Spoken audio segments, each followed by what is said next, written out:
Why does Japan hold one of the longest life expectancies on the planet? Why do the streets of Tokyo stay spotless without a trash can in sight? And why do so many people there seem unhurried, focused, quietly content? The easy answer is genetics, or money, or some cultural magic you can't copy. That answer is wrong. What's actually doing the work is a set of habits so small they barely register as habits at all. And that's the whole trick. These 8 tiny Japanese practices aren't dramatic. They won't transform your life by Friday, but repeated quietly over months and years, they bend the entire shape of a life.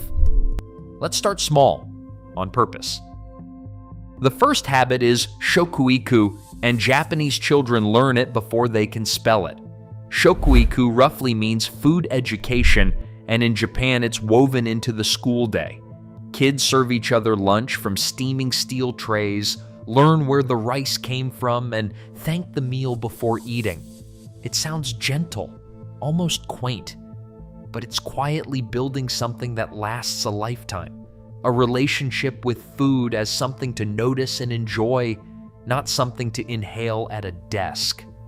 Compare that to eating over a phone screen, barely tasting a thing. When you slow down and pay attention to a meal, you eat less, digest better, and stop treating food like fuel you shovel in. So try it at your very next meal.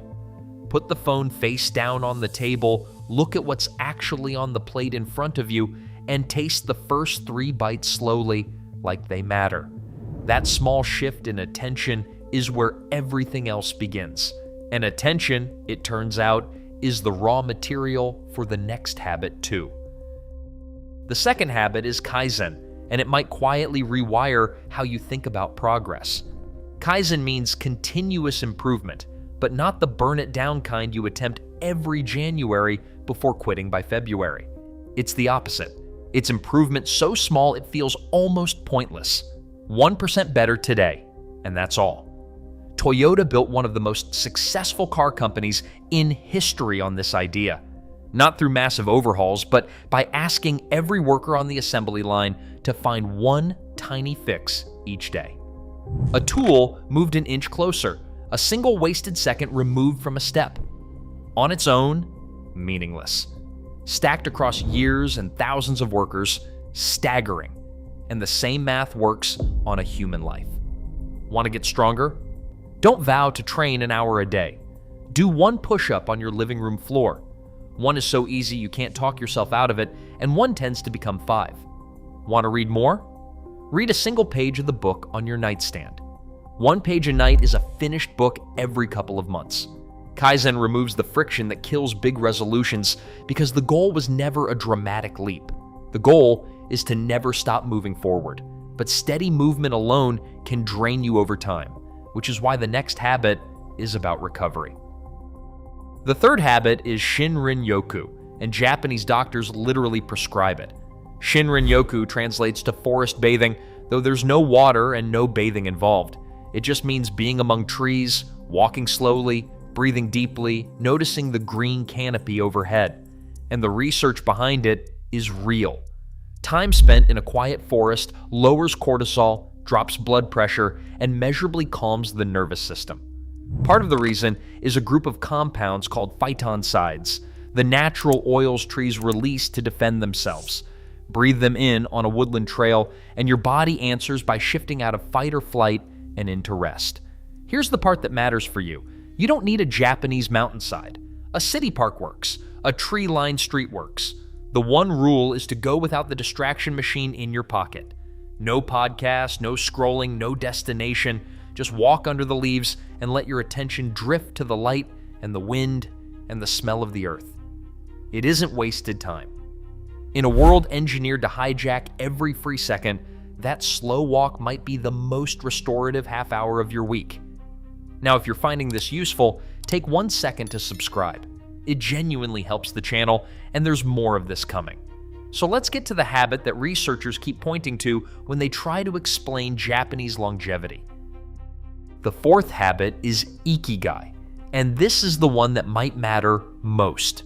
Ikigai is your reason to get up in the morning. Not your job title, not your obligations, but the thing that quietly makes your days feel like yours.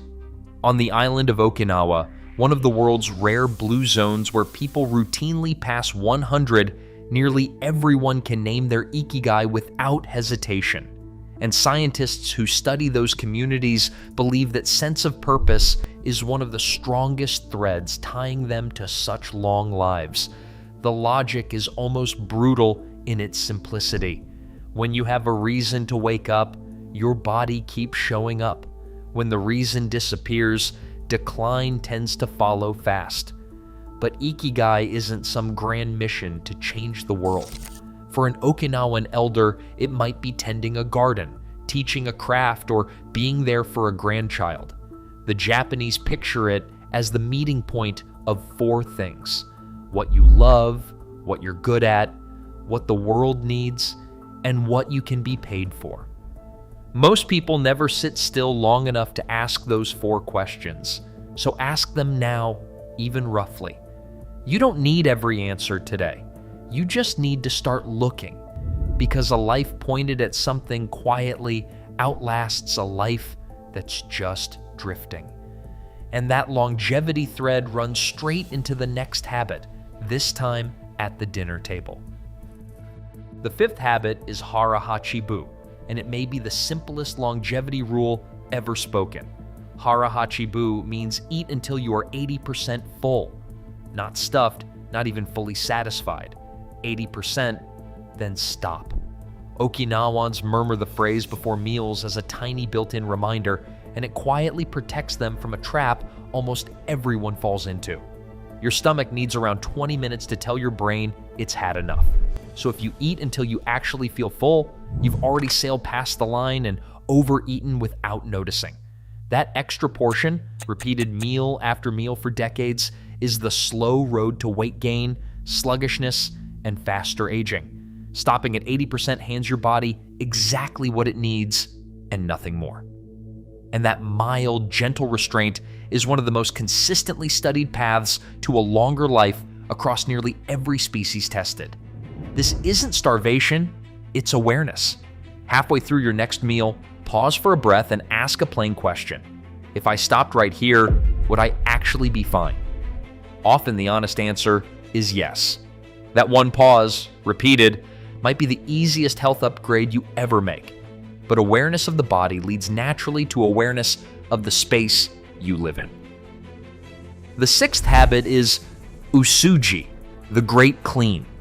Every December, Japanese homes, schools, and offices take part in usuji, a deep top-to-bottom cleaning done before the new year begins. Windows are washed, clutter is cleared, forgotten corners are scrubbed. On the surface, it's housekeeping. Underneath, it's a psychological reset. You are physically clearing out the old so you can meet what's next without dragging the mess behind you. And there's real weight to it because your environment quietly shapes your mind. A cluttered desk scatters your focus. A chaotic room keeps a low hum of stress running in the background all day. When you clear the space around you, you clear a surprising amount of the noise inside your head too. You don't have to wait for December, and you don't have to scrub the whole house in an afternoon. Pick one drawer, one cluttered corner, one crowded kitchen counter, and reset it completely today. Empty it, wipe it down, and put back only what actually belongs. That single clean patch becomes a small visible anchor of calm in the room, the one spot your eye can rest on. And calm, oddly, has a way of spreading outward from a single clear surface. Still, no amount of tidying makes life easy, which is why the next habit is about facing the hard parts. The 7th habit is geimen, and it's one of the most misread ideas in Japanese culture. Geimen means enduring the difficult with patience and dignity, carrying hardship without turning it into a performance. To Western ears, that can sound like bottling things up or toxic positivity. It isn't. Gammon doesn't ask you to deny your pain. It asks you not to let your pain run the show. It's the quiet voice that says, "This is hard and I can carry it," without needing an audience to validate the struggle. There's a strange power in that. When you stop broadcasting every difficulty, you stop feeding the story that life is simply happening to you. You take back a little authorship. This isn't about suffering in silence or refusing help when you truly need it. It's about not letting hardship become your whole identity. In a moment when every setback gets posted online for sympathy and applause, Gaiman is a quiet reminder that you can be steady without a spotlight on you. You just show up, shoulder the weight, and carry on until the hard stretch passes.